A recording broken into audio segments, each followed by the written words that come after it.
Hello, everyone. Sorry for the out-of-nowhere introduction here. I'll play the intro music and get to the actual episode in just a second, but you'll notice this episode sounds a little bit different, and not just because we have this post-recording intro of just me at the start here, but because the actual episode was recorded on Ryan's area mic, who was our guest for the day. By the way, thank you very much for being on the show. I think we have a very good podcast content-wise, and I do think it still sounds pretty good. But I just wanted to quickly explain that that's why it sounds so different. We only had access to one of our normal mics this week, and we didn't have time to pre-record or re-record anything, so what we got was what we got. Again, thank you, Ryan, for coming through in a pinch. Usually we are pretty good at scheduling now, but sometimes these things happen, so just wanted to briefly say this episode is a little bit rough around the edges audio-wise. I cleaned it up the best I could, and being a little rough around the edges is pretty metal anyway, so I think it's quite fitting that of all the episodes that are going to sound more distinct, it's the one that we're recording about heavy metal music and its origins. So, just so you're aware, that's why it sounds a bit different. Again, did what I could post-recording to make it, pretty and nice, as much as those words aren't ever used to describe heavy metal. But I do take pride in making this show sound as good as possible, so it's going to sound a little bit different for just this episode. And not just because Ryan's on there, but because we're recording with a little different setup. But next week we will return with our usual setup. Again, thank you, Ryan, for being on this episode. I do think it turned out pretty well, but I would be remiss not to at least make mention of that before the episode truly starts. You'll hear me in the episode kind of allude to it, but I thought it'd be good just to have a quick intro. Anyways, that's what's going on. We'll catch you all next week. Darian's coming back, by the way, so get excited for that. We're going to be talking about a bunch of different topics going forward. We're out of our spooky phase. This will be our last one for the time being. We'll go back to that eventually. But anyways, I'll shush now and, let past me and Ryan do the talking here. So thank you again for listening to Side Stories. I do appreciate all the feedback we've been getting, by the way. We have a little bit of a following now. Nothing major, but I appreciate it. So thank you all for watching. Listening? Is that the proper term? Whatever. Anyways, on with the show.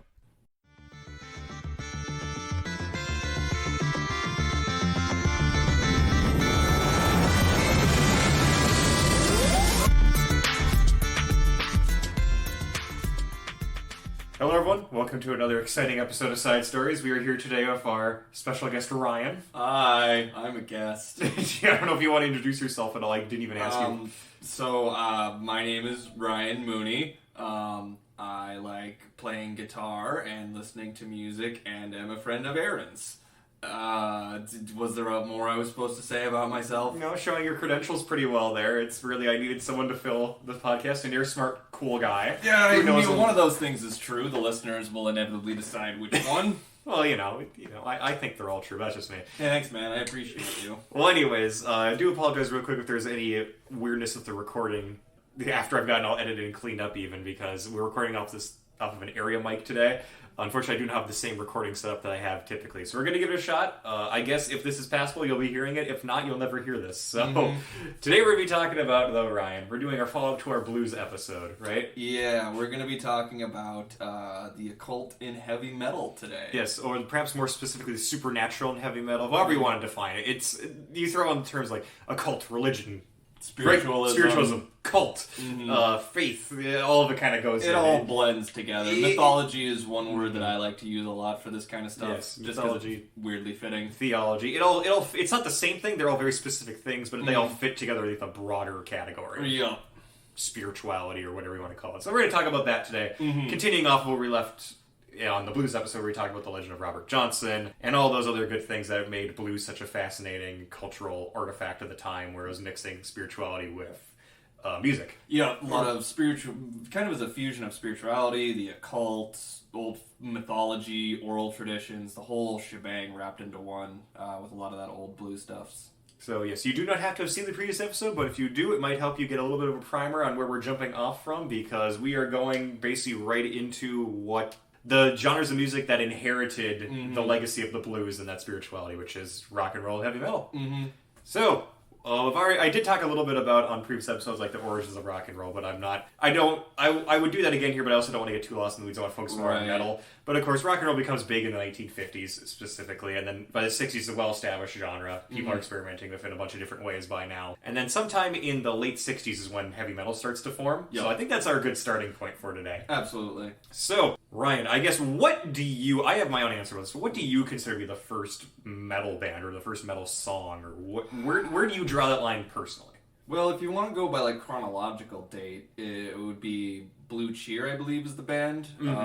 They kind of were the first on the scene that had that specific kind of sound.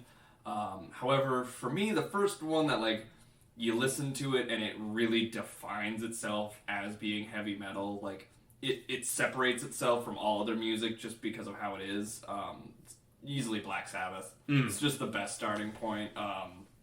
Their first album is full of so much of the just like defining qualities you put towards heavy metal. Like there's the deep brooding riffs, there's occult imagery, there's it's dark and it's gloomy, and it's its whole own beast. That before that there were bands that had similar ideas, but in my opinion Black Sabbath was kind of the first band that incorporated the whole heavy metal mythos. Does that make sense? Yeah, absolutely. And also, it's fitting that Black Sabbath is probably the most overtly spiritual, at least classic rock band most people can think of, because they talked about it all the time. Absolutely. And for me personally, I do consider Blue Cheer to be the first metal band. I think they are important. And they also do technically, I want to mention this, they do technically have the first metal song to mention anything spiritual or supernatural, which is called Out of Focus, which is about a man dealing with some internal problems, and then he describes a woman coming to him, calling like an angel, and helping him get out of that dark place. And that I think is an important first note in the story of heavy metal. It's definitely worth studying. But the thing about Black Sabbath is that I guess how I view it really defines how I view metal, because I view kind of the big three of early metal, maybe big four. I would say Blue Cheer because they started. Yep. Black Sabbath is being the point where it's the codifier, it's the popularizer, it's the one where this is where the story really starts to begin. Everything afterwards goes through this. Yep. It's kind of like how when you have any sort of art movement or politics or anything, you usually have like, here's what starts it, but then here's the moment where everything afterwards is almost defined by it in comparison. Exactly. Like if you pull Black Sabbath out, all of music history is changed. Absolutely. Whereas if you pull Blue Cheer out, maybe not the same. Yeah, I do think it would be different for sure, but it's harder to say what it would look like. Right. And then I would say for the big three, and again, maybe big four, I'm not sure how I want to define it, but Judas Priest would be the one that comes a little bit later. They're coming right about the same time, but they don't get popular until a little bit later. But they're the people who did a lot of the style of metal, like biker leather and all that stuff, and they were a bit... A lot of the iconography comes from them. Yeah, it's kind of a fusion between Black Sabbath and Judas Priest, I would say, is kind of the metal look. Once you mix all that together, that's when everything is really off to the races at that point. Right. Of course, also fitting that Judas Priest was the band that was probably the biggest when it was the second big metal boom in the early 80s. Right, so and that second wave. Yeah. And I also want to mention real quick, the fourth band I'm thinking of was Rainbow, because they were really important for power metal and all that. And Ronnie James Dio had a huge, long-lasting career. But I'm not... Fun fact, actually. I found this out while I was doing research for this episode. Dio is the guy who invented the famous devil horn. Yeah. I did not know that. He was the popularizer. The thing is, that symbol, again, he got that from his grandmother. It was supposed to ward off like the evil eye or evil spirits. It was kind of a superstitious thing. And so he's like, I'll just do this because, it's a way to connect people really quickly. So he's the popularizer for sure. And of course he did that when he was in Black Sabbath as something to connect with the crowd after Ozzy Osbourne had left. Right. Because he's the guy following up the really popular lead singer. Ozzy's off having his own really popular career. Dio needs something to, connect with people. And at first, actually, it's funny that the audience didn't like Dio singing in Sabbath. It took a while to win him over. And so that was part of the reason it just became this iconic, metal thing. Though, there were apparently some people who experimented with that beforehand, but Dio's the one who, it's kind of like multiple people came up with it independently, and Dio made it big. It's that sort of thing, because it goes a little bit back. Apparently there's a photo of Geezer Butler, who was the bassist of Black Sabbath. Apparently he was doing that symbol in 1975. There's one photo of him doing that. Interesting. But, he never claimed to popularize it or anything like that. So there's something weird going on there. I don't know the full story, but yeah, Dio's the one who definitely made the metal horns the big thing. Heck yeah. And it's still, of course, you do that everywhere. Everyone knows what that means. Yep. So, and again, that's something that's related to spirituality right there, is it's making its way into the music. It's a symbol that everyone gets. It can have a little different meaning to people, though, but it connects the metal community in that way. And so, yeah, that's a really good, I guess, kind of example for the whole spirituality metal as a whole, is how these things can be taken and changed and played around with. Right. You take what the previous generation did, and you keep building on top of that. Yeah. when, again, Black Sabbath did that a lot, because as we can wrap back around to the origins of it, they were heavily inspired by, again, the story of Robert Johnson, which, again, supposedly sold his soul to the devil, the very short version of that story. If you want the full thing, again, watch previous episode. And then also, let's see, I know there's a lot of stuff like Led Zeppelin as well as the occult that was and all actually, that. I'm glad you brought up Led Zeppelin. For me, they're kind of like the fifth heavy metal band. Yeah. Because, like, they're not heavy metal, but they are kind of in a weird way. My thing with that is, I usually say that, like, a band isn't necessarily, like, what they play is not necessarily what they are. Right. Like a band can be, like, a rock band, but they can have, like, one or, like, two country songs. Or you can play, the music's what defines the genre, right? Yep. So, I think Led Zeppelin didn't start as a metal band, so if you listen to, like, the first album, at least. Oh, absolutely. Definitely not a metal album.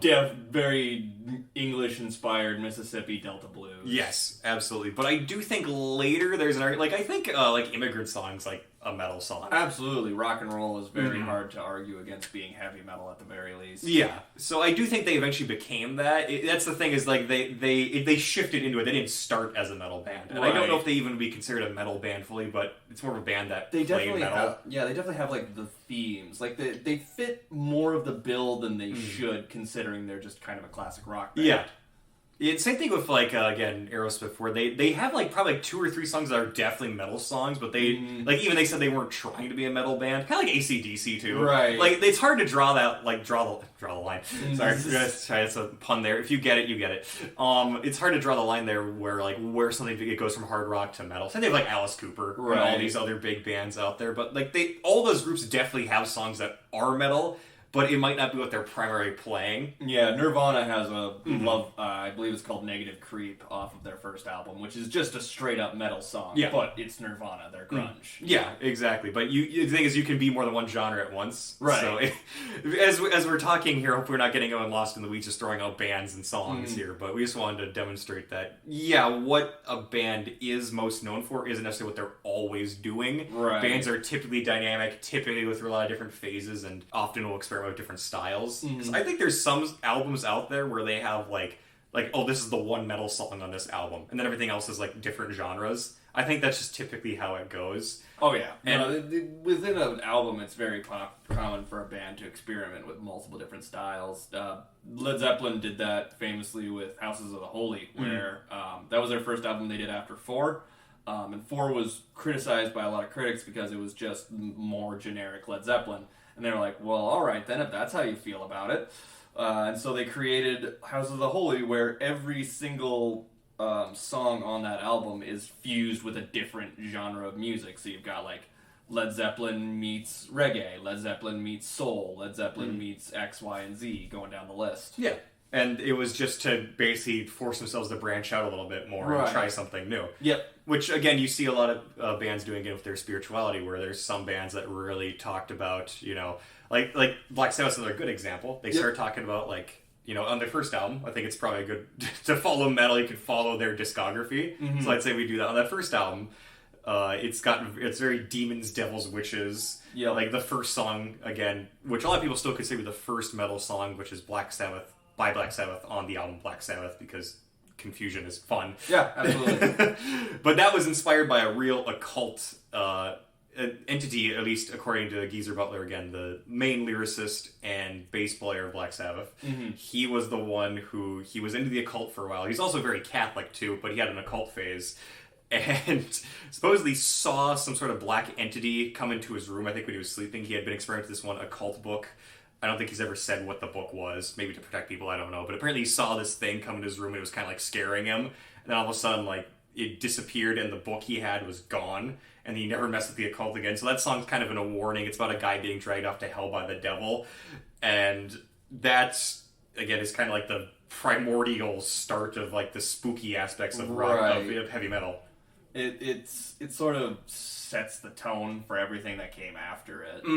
It's so hard to go. It's also got one of the most, like, evil sounding riffs ever. Right. Like, it's a song that just, you listen to it and it just feels evil. You feel like you listen to other artists of the time, and there's, you get emotions like happiness or depression and stuff like that. But with Black Sabbath, that was the first band where you really get that feeling of it it's not even an emotion. It's just something deep and primal within you that kind of manifests itself. You know what I mean? Yeah. It feels like there's just something so like almost oppressive, like something's coming after you. Yeah, which is again what inspired the song, was this strange thing that supposedly happened to him. So it's fitting. Like there's other songs where people kind of pretend to be evil. Like again, "Sympathy for the Devil" was only a few years before. Yeah, but that's almost a little bit jokey and almost like one, people are the problem. And, I will argue the Rolling Stones cover of that one is very. You mean the original version? Yeah, the original version. Sorry, Motorhead did a cover. Though. That was just what I was going to pivot to. So the Rolling Stones one is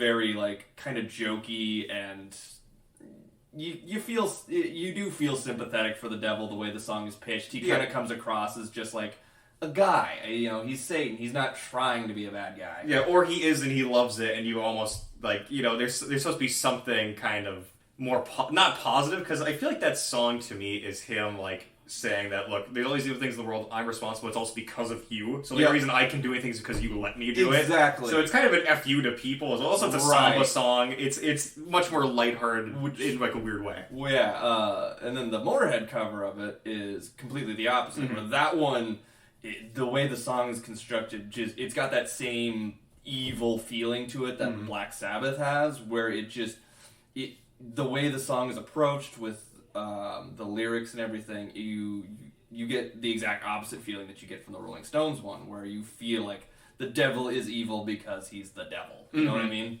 Yeah, it's not there's not supposed to be any sympathy for him at that sense. Yeah, which is funny when they have a song. Absolutely.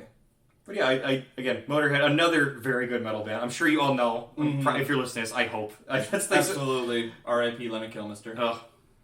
He went back home to his home planet. He didn't die. Oh, absolutely. He went back to the ninth circle of hell where he belongs. Oh boy, but yeah, there's also interesting talking about the song Black Sabbath. I always liked how it's followed, because remember, this was the album era. This is when music albums were the main way people got their music, right? So they're supposed to be listened to as a whole collection of songs in order. The song that follows Black Sabbath is maybe the lightest song of that album, which is "The Wizard," which is a very rootsy, bluesy, kind of almost folky song, almost bluegrass. But it's very light, and it's basically clearing the air after Black Sabbath, because it's talking about a wizard who was just inspired by the character of Gandalf in Lord of the Rings, using magic as a positive thing, clearing, saving people. The line is, everyone's happy when the wizard walks by, because he's getting rid of all the evil things in the world. So I think it shows that even right at the start, it's that, the supernatural doesn't have to be bad or scary. It can be positive and good. And we can play with fantasy as well, like, actual religious concepts and the same thing. So I think right from that first album, they were experimenting with a bunch of different concepts as well. Absolutely. Shoot, I had a point and my brain farted. I'm sorry. No, don't worry about that. Sorry. Happens to people all the time in this show. We're some episodes are very structured. Some are much more like all over the place. This one's a little bit bouncy, so hopefully I'm making sense here. I'm trying to cover a decent amount in the time that we do have. At the very least, you're making sense to me. Well, that's a start. So I guess where do you want to take it from here? Because I think we've covered a decent amount of Black Sabbath, and we can talk about again everyone. I think it's definitely worth talking about like the. Something I think that's worth noting is the fact that a lot of like early occultism in rock music doesn't actually come from America. Yeah. It comes from Europe. So to reference your previous episode on the blues, when the blues first went international over to Europe, you had guys like Muddy Water, Howlin' Wolf, all of these guys who had songs that were quote-unquote occult and spiritual and all these fun things. Yeah, they were blues artists. Some of them sang about stuff like Sunhouse, I mentioned in the other episode. He was the one that spread the legend of Robert Johnson. Yeah. Some of these guys spread like kind of occult themes in their songs, or like supernatural ones. Others didn't. It depends on what you're talking about. But one of my most favorite examples is Robert Johnson's Hellhound on My Trail. Yep. Just because like it's so overt from the bottom up.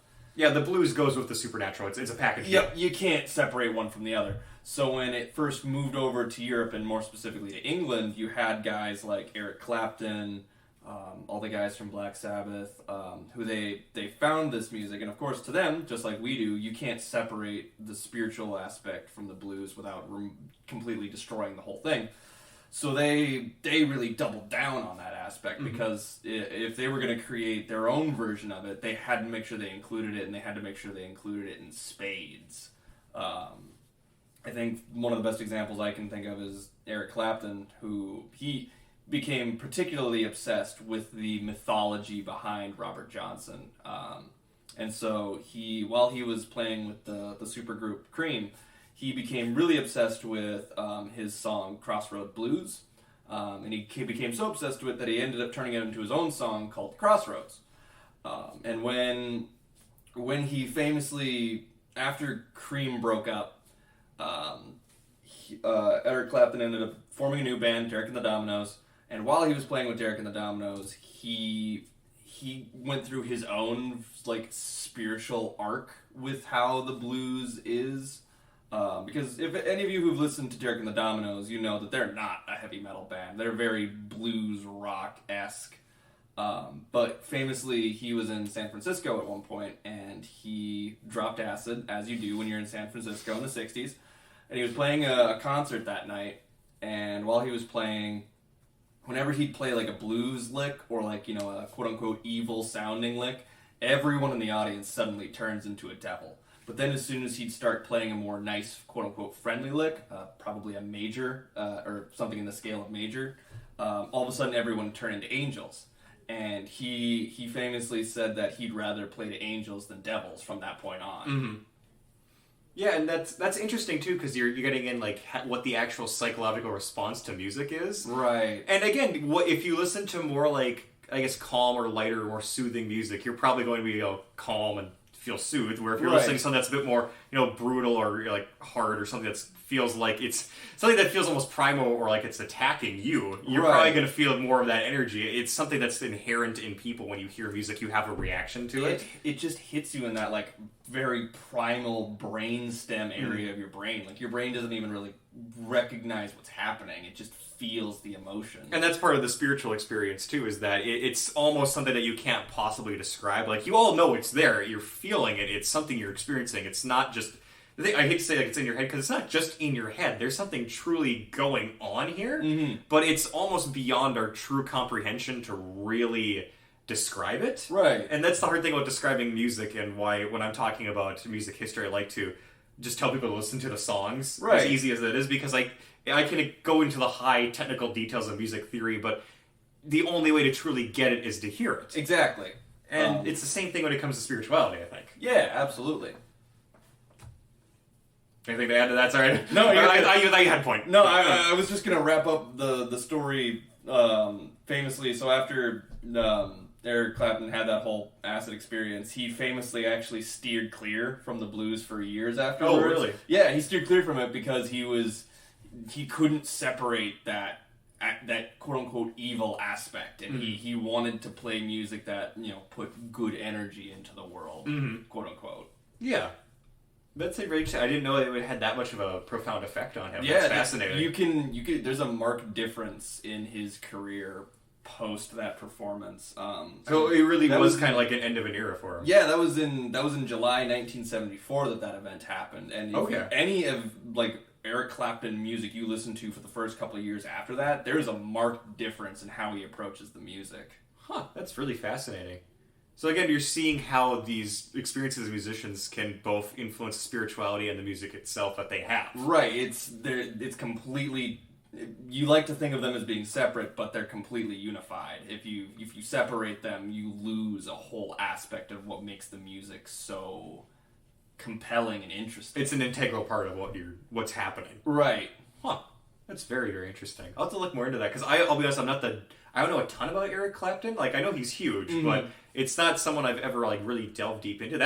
I want to go listen to that now, just because I know that happened. I've always been a big proponent that Eric Clapton is. Everyone says he's the greatest guitarist of all time. He's not. He's one of the greatest composers of all time. What he's able to do with a guitar isn't anything anyone else could do with a guitar. It's just how he approaches it that makes it so unique. And when you keep these things in mind, you can really see the spiritual aspect to how he approaches guitar. Especially, like, Eric Clapton has a ridiculously long discography. It's something like, I want to say like 15 albums maybe, give or take. And probably still going. Yeah, absolutely. And it's hard to not see how his spiritualism has affected the music as it went on. Mm-hmm.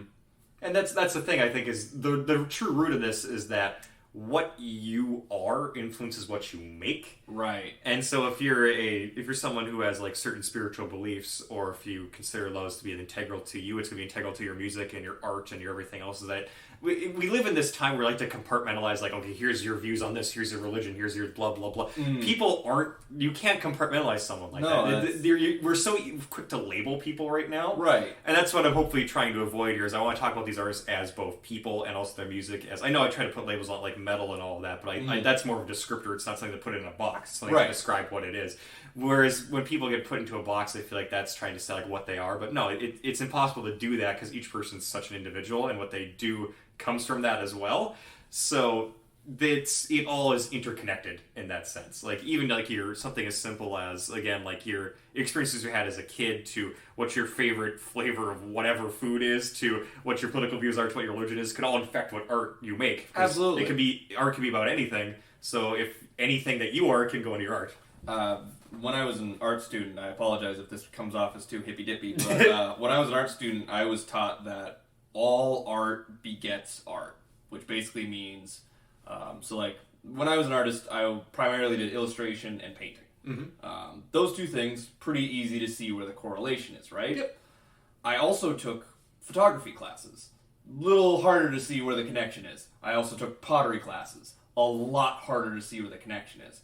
But if I hadn't done photography and if I hadn't done sculpting, I never would have understood how to paint and illustrate the way I do. It all comes together to form a weird cauldron pot of what you are and what you're able to make. Yeah, and so when you get a bunch of people who have, a lot of talent and probably a lot of time and interesting spiritual ideas, you get wacky art that changes the world, which is what heavy metal is, and that's how it all came together. So hopefully that's at least a decent kind of description of how this all became connected, because again, the metal got influenced by the blues, and a lot of these people were obsessed with the stories of Robert Johnson, all these other great, bluesmen of old. They also have their own spiritual beliefs and their encounters with the occult. It's also fitting to mention that a lot of what you're seeing coming out of metal, it's interesting how persistent it's been, because all those themes are so consistent throughout. From metal's over 50 years old, right? And it's consistent from then to now. Yep, the iconography and everything hasn't changed all that much. No, in that time. And it's being used in a lot of the same ways. But it's interesting to note, this is one thing that I definitely wanted to hit on, is that it's such a product of its time too, but it's also become timeless. Absolutely, because the occult had kind of a wave that. It was like a second wave of popularity, I suppose, post like Aleister Crowley's death and all that. Kind of came in like the 50s and 60s, which coincided with the British blues boom and blues becoming huge in Europe. Yep. So, and also there was like some of the last gasp of like pulp sci-fi and stuff like that, which also got thrown into music as well. So if you listen to stuff like the song Iron Man by Black Sabbath, or like Purple Haze by Jimmy Page. I was just going to say Jimi Hendrix was hugely influenced by pulp and sci-fi magazines. A lot of his music is... even Voodoo Child is a big product of that, which transitions into when Jimi Hendrix became big over in Europe. A lot of people heard Voodoo Child for the first time and were like, oh, voodoo. That's a whole other aspect we can include in this kind of music that we're doing that we just hadn't even been on our radar before. Yeah, absolutely. And so a lot of the stuff that was big in the 60s all got meshed together into what became heavy metal. And all of those things are just so, like, 'cause there's always going to be spirituality. There's always going to be, obviously, music. The blues still has a lasting legacy to today. Oh, absolutely. All of those things it's basically they picked a number of things that were all going to be timeless and could exist through any era. Yep. And they put them all together, and that's what heavy metal was. And I think that helps explain why it's able to cross so many cultural boundaries, why it's one of the fastest growing genres in the world still. Yep. And why there's still huge metal bands out there. Because a lot of my friends, like, they know Sabaton. And now Sabaton typically sings about history and stuff, which also started, again, you could find metal bands doing that in the 70s as well. But now we're kind of hitting a wave where a lot of people are trying to, jump onto that wagon. Right. And it's almost, it's not a subgenre per se, but it's like its own subtopic. It's very much its own way of approaching the music. Another example that I can think of would be Amon on Marth, one of my personal favorite metal bands. They are I want to say Norwegian or Swedish death metal band who they're a melodic death metal band. I should give them some credit. You gotta get it right. Right. What's really interesting about their approach to it is that every song they do is based on old Viking sagas, which is just another way of approaching what you're saying with like history and Sabaton. It's just another way of choosing something that is both equally timeless and a product of its time, and taking that and making it new again in this new era with this new way of doing music. Mm-hmm. And again, like I said, metal is itself timeless, so you can mix it with anything. Right. And that's the super cool thing about it, is that it's always going to be around. Right. There's, again, as Jack Black said, you can't kill the metal. No, you cannot. You can't. Punk tried to kill the metal before they were swiped into the ground. We're not going to sing the whole song, but check that one out. If you want a good laugh today, it's a good song. Absolutely. We love Tenacious D. Tenacious D, they're solid. That's another great, like, I'll only touch on this for a second, but Tenacious D, hilarious example of what you can do with heavy metal, because they're a heavy metal comedy band. Yeah. But they're actually really good. How? Yeah, they're just good at being a metal band, but they're also doing it in a comedic way. Right. And it's so bizarre. And of course, there's like the whole movie with Pick a Destiny, where like, oh, they meet the devil, who was Dave Grohl. Like, they do all they do all like the cliche things you're supposed to do, like talking about a heavy metal storyline, right? Like, oh, you meet Satan and you do this and that, but it all still works as both parody, but also kind of, I guess for lack of a better term, unironic, like celebration of what metal is. It's perfectly self-aware is what I would describe it as. Like, they're not making fun of it. They are enjoying it. Yeah, that'd be the best way to put it. Like, they're coming. It's not coming from a place of they're not punching down. Yeah. Is what they're doing. They're not scorning it. Yeah, exactly. They're making light of how ridiculous it is while still embracing it. Mm-hmm. It's kind of like a really good comic book in that sense. It's like, yeah, it knows what it is, but darn, it's gonna have as much fun of it as you possibly can. Exactly. Like a lot of good entertainment knows. Like, yeah, we know what you're here for. Right. We know what you're here to watch. We know what you want. We're gonna give it to you. We're gonna give you that. Which is, again, that's pretty much every good metal band is like, yeah, we know what you like. This is what we do. This is what we're about. We're just gonna own it. Absolutely. There's no point in trying to fight what your people want to listen to. That's always the worst moment when a band does that. Right? Yes. Where it's like, please stop. Like when you start like hating the things you used to do, or because there's like a difference between like, oh, I'd like to change it up to like everything I did in the past was bad. Everyone who likes it is dumb, and now this is my new thing that I'm doing. Ugh. Like a lot of bands did after the grunge era. A lot of metal bands sold out pretty hard in the 90s. And, yes, they did. We don't talk about that. That didn't happen. Metallica in the 90s was not a thing. No, Alt-Talica wasn't real. No. That never happened. Oh, God. None of that happened. Anthrax was not a thing in the 90s. Anthrax was never a thing. We don't talk about Anthrax. We don't talk about Anthrax. Fair. We don't talk about Anthrax. That's fair. That's completely fair.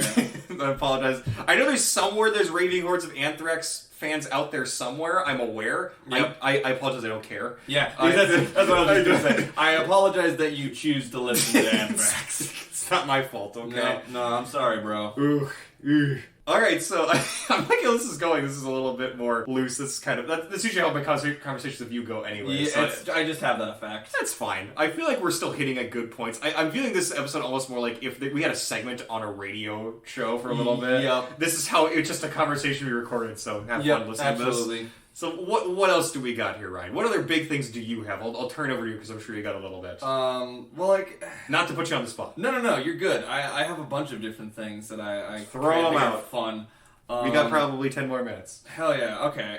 So I think one of the funniest things I can tell is like one of my favorite true stories when it comes to this whole subject. Is that a quote-unquote true story? It's heavily quote-unquote true. You never, real quick, on a podcast, you never realize how much people really need body language. Oh, absolutely. Until it's just your voice. Because so many people do the little bunny ears thing, like true or like quote-unquote thing. Yep. But they don't say they're doing it, so the audience has no idea they're doing that. You just have to hope with your vocal inflection. If I ever say the words quote-unquote after having said something, that's the bunny ears thing. Yeah. Exactly. So this was in the 80s, and we're going to be talking about Motley Crue here. My favorite glam metal band. Oh, absolutely. And so everyone's favorite glam metal band, Motley Crue, when they were recording their probably their biggest album. I don't know if it actually is, but I'm pretty sure it is Shout at the Devil. Yeah, it's either that or Dr. Feelgood, isn't it? It's one or the other. I don't know which. They're pretty close. It's like the same thing. Whatever. Basically, yeah.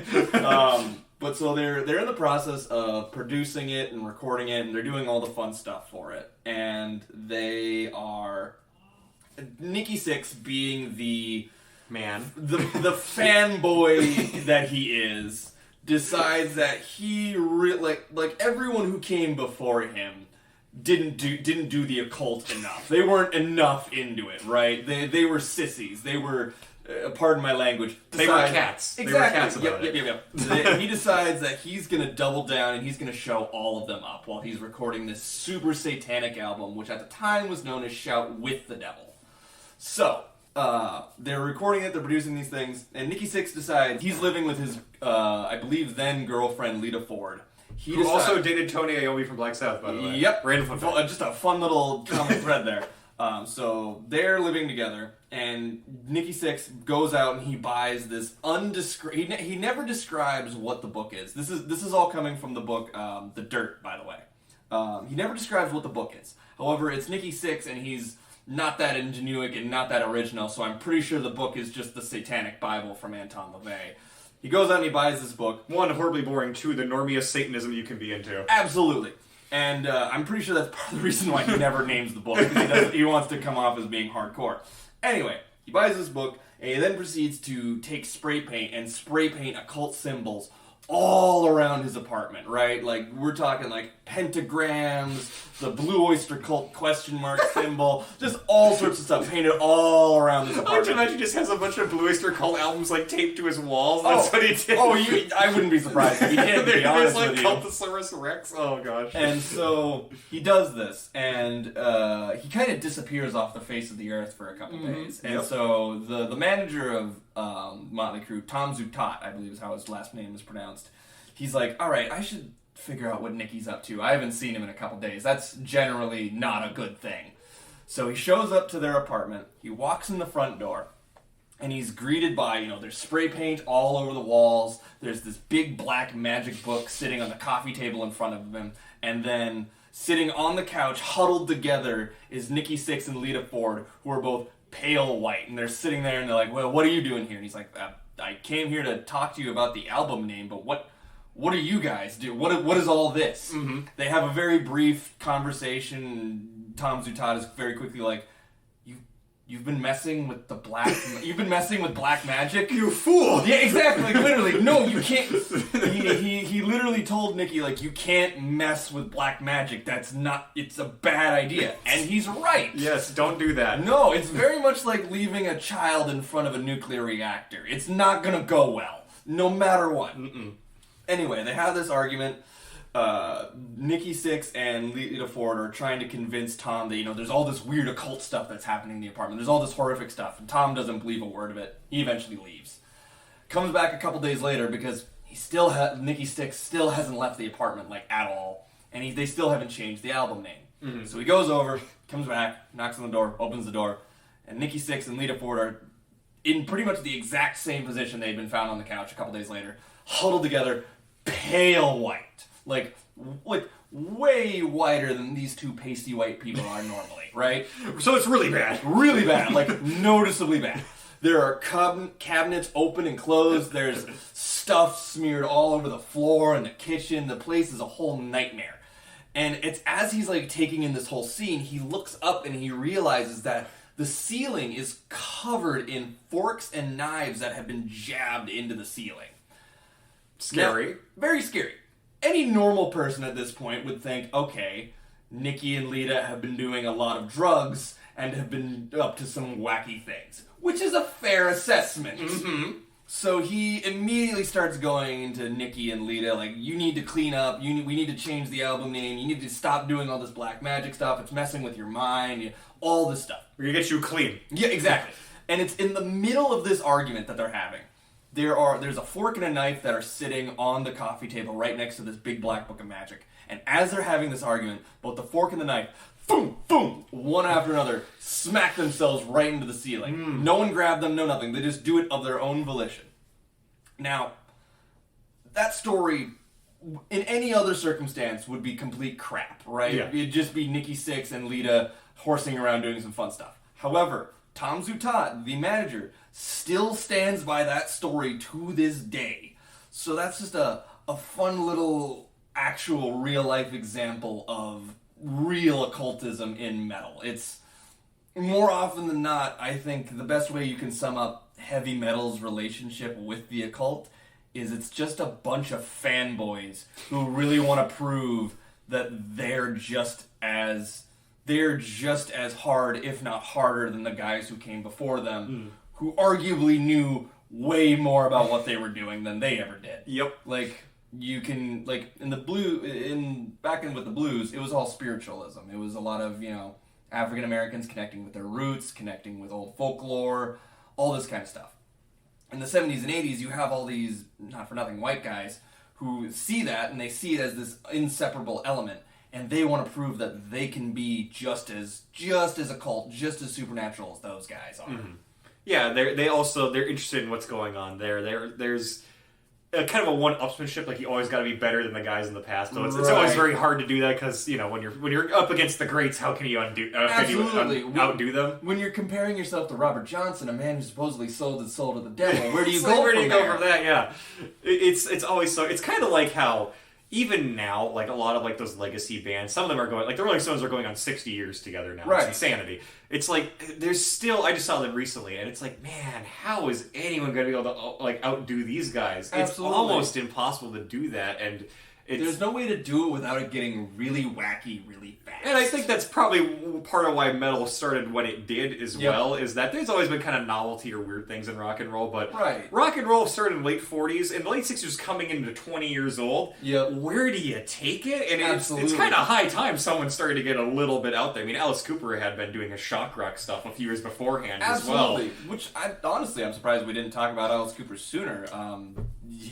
His whole shtick was being occult and shock and just weird. Like, this is a guy who would come out onto stage and dressed as like Frankenstein, and then would leave the stage by getting injected by like a nurse with a comedically large needle. Yeah, and they true drag him off. Yeah. Or like he has his head chopped off now in a guillotine. It pops out of a fake little slot there. That's how they end every show. Is he dies? Oh yeah, or like going back to Dio, famously, he had one of the most expensive concert productions because he would create these not actual but quote unquote actual dragons that would like exist above the stage and would breathe smoke and fire and everything. Yeah, again, it's all about putting on the best show you can, and if people like something, then they're going to want more of it, and more and more and more. And I feel like that you can trace again to right from heavy metal to more extreme metal genres. Like, again, people like that hard sound, and eventually they got to like black and death metal and all that. And it's always trying to be harder and harder. You would go from, I guess, classic heavy metal to, I guess, doom metal to thrash to probably like black or death metal. Thrash and black metal, from what I understand, started roughly about the same time. Yeah. I think thrash technically started sooner. I think it was in like the mid 80s that thrash kind of got started. Yeah. You could even make arguments that thrash started in like the 70s with like Motorhead and stuff like that. And then black metal started in the later 80s with guys like Venom. I can't remember other band names. I remember like people names like Varg Vikernes, but I can't remember actual Venom's the big one everyone knows. Bathory, Bathory's big.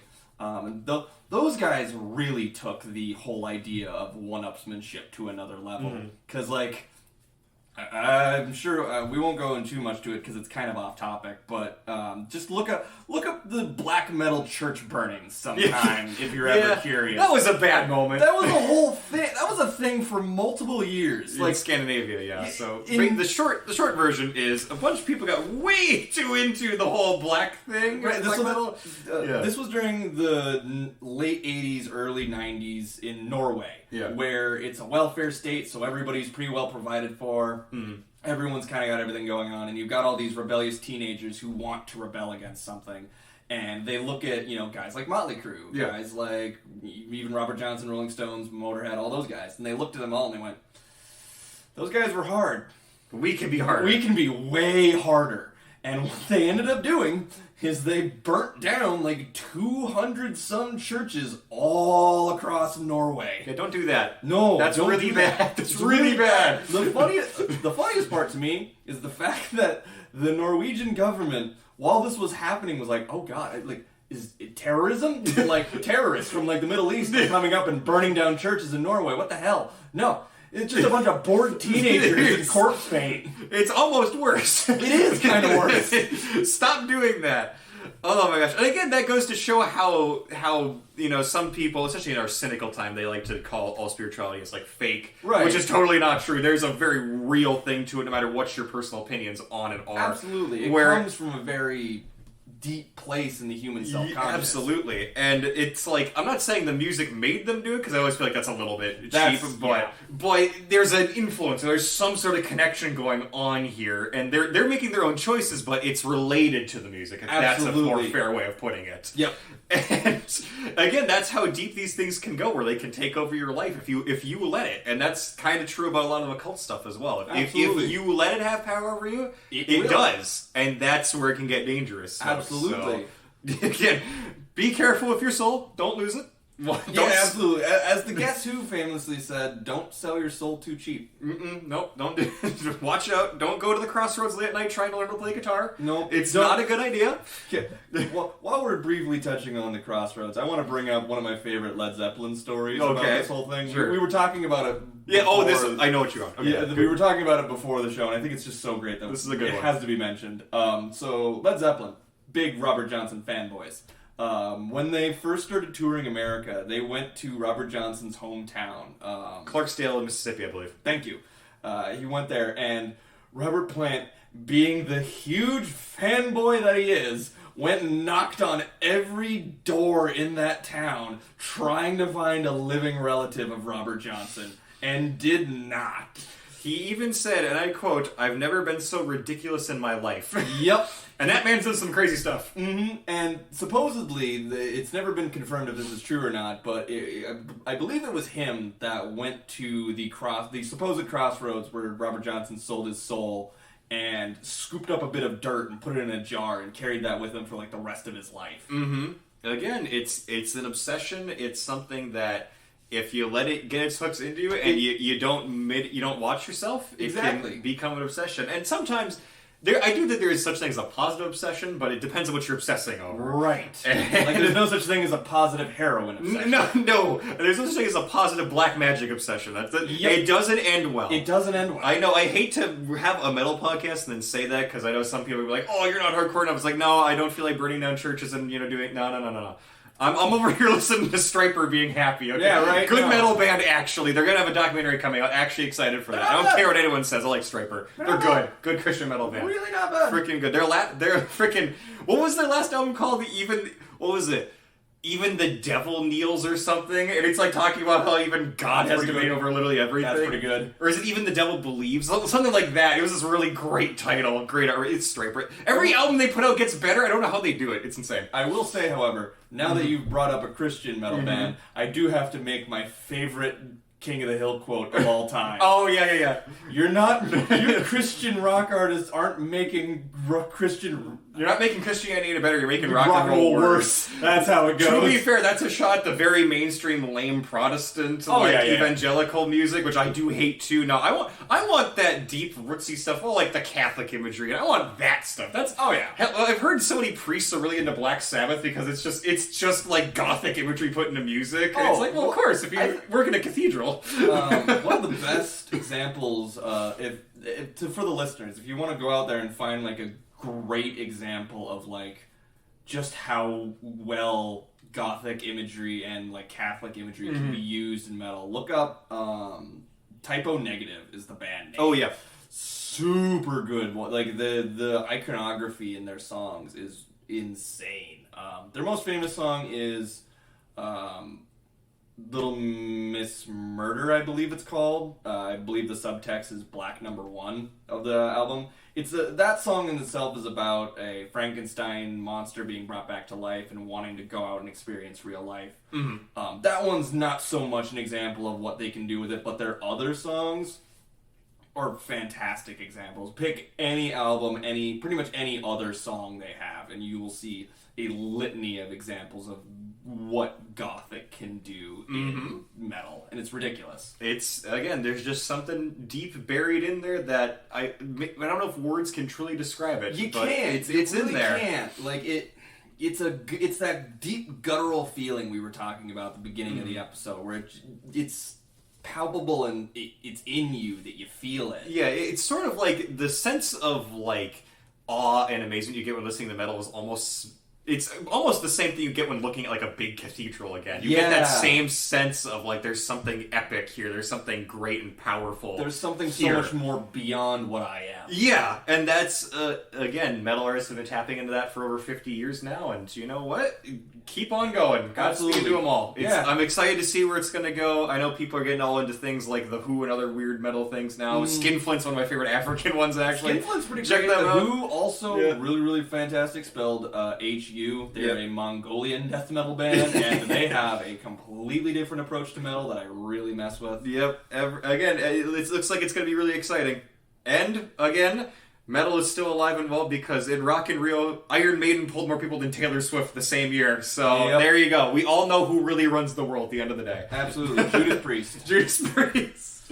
God bless him. God bless him. Rob Halford, you beautiful man, you. Also, side note, just because this is timely, KK Downing, the original rhythm guitarist of Judas Priest, just started his own version of Judas Priest. That's like kind of like a spin-off version. He's got Tim Ripper Owens, who sang on a few of the Judas Priest albums that Rob Halford wasn't on. They're together again. I think one of the other guys too. So heck yeah. Now there's two Judas Priests in this world. Very nice. There you go. It's called very KK's nice. Priest. If you want to check it out, the early songs they've been putting out are great. Hell yeah. So check it out. I think we covered pretty much everything we wanted to go on here. Do we have any final thoughts? The only other thing I'll recommend is check out, there's a TV show that I'm sure if you're like a true metalhead, you've probably heard of, but if you're not, you might not have. It's called Metalocalypse. I had a feeling that's what you were going to mention. It used to be an Adult Swim show. It, again, is just a perfect example of what you can do with the whole iconography and everything, in terms of like... It just doubles down on the whole idea of how ridiculous death metal can be and how wacky and silly you can get with it while still being quote-unquote serious. Yeah. It's funny. Yeah, you'll enjoy it. That was the only recommendation I had. It's just good show. I got one more. Listen to Ancestor, my favorite unblack metal band. Hardcore Christian band. Hilariously hardcore music, too. Holy, can they play? It's amazing. Yeah. There's also... I got one more. There's also Horde, which was one of the hardest black metal albums that ever came out, and it ticks some people off because it was explicitly Christian, and it was written by like one guy in Australia. I think to this day he's probably still getting death threats from wacky black metal guys because it came out like 2005. But it was known as like the hardest, like if you were into underground black metal, that's what you listen to. Then it came out, it was all about like Jesus, why you need to stop sinning and being a terrible person, and then people got mad about it, and it's just hilarious because it's a really solid album. So listen to Horde, listen to some Ancestor, and I'll leave you with some Christopher Lee quotes, because that man... So he was claimed to have had a large, extensive occult library. That's not true. He even said, never, never, never get involved with that. Not only will you lose your mind, you will lose your soul. So don't go off. We're not telling you to sell your soul to the devil. It's always a bad idea. Don't mess with spiritual horses you don't understand. Don't mess with things you don't understand in the first place. Yeah, how about absolutely. that? Don't do that. Yeah, no. Read first. Read. Instruction manual's there for a reason. Absolutely. I know it's the least rock and roll thing I've ever heard. I don't know. I don't need no instructions to know how to rock. I know. I get it. But seriously. If Christopher Lee is telling you not to get involved in something, you should probably listen to him, because we all know that man is secretly Solomon Kane. And with that, folks, I think we're going to call it here. Yeah, I think so. Thank you very much for being on this radio-style podcast. I really like this episode. Thank you for having me. I hope I wasn't too off script. No, you were great. This was really good. Wonderful. All right. I just hope the audio holds up. Absolutely. Ladies and gentlemen, thank you for listening and for putting up with me not being Darian. Ladies and gentlemen, Ryan has left the building. I'm still here. Oh. Well, we're going to say goodbye. Bye, buddy. Bye. There will be no encore.